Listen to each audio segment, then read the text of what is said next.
আসসালামু আলাইকুম। আপনাদেরকে আজকে দেখাবো আমার পানের বরজের অবস্থা।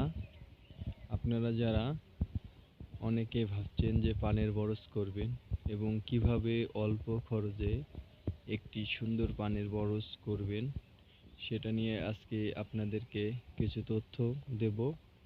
আপনারা দেখতেই পাচ্ছেন আমার পানের বরজটি সম্পূর্ণভাবে নেট দিয়ে করা।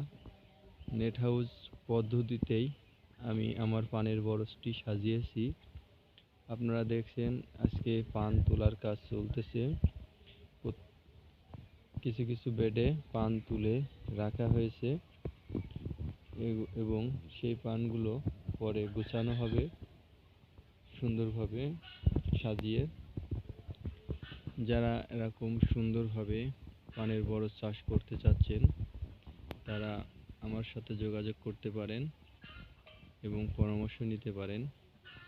কি সুন্দর সাইজ দেখতে পাচ্ছেন, মাশাআল্লাহ, আল্লাহর রহমতে এক একটা পানের সাইজ।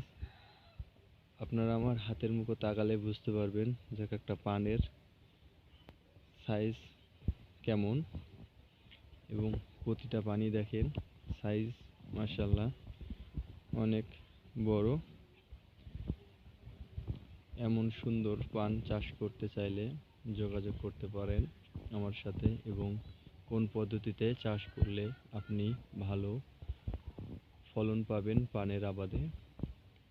দেখতে পাচ্ছেন বরজের অবস্থা, দেখলে বুঝতে পারবেন যে নেট হাউসেও পান চাষ করে সফলতা অর্জন করা যায়।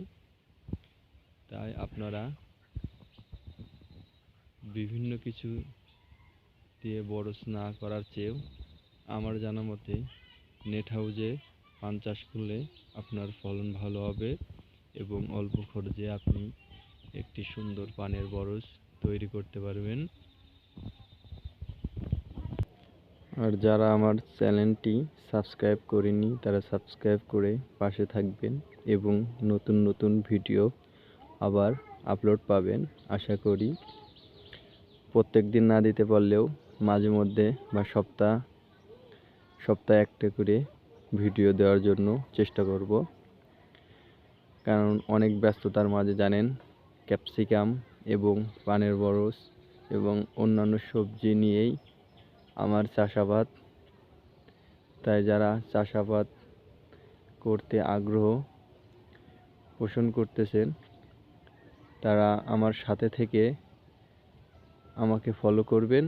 আশা করি ভালো ফলাফল পাবেন।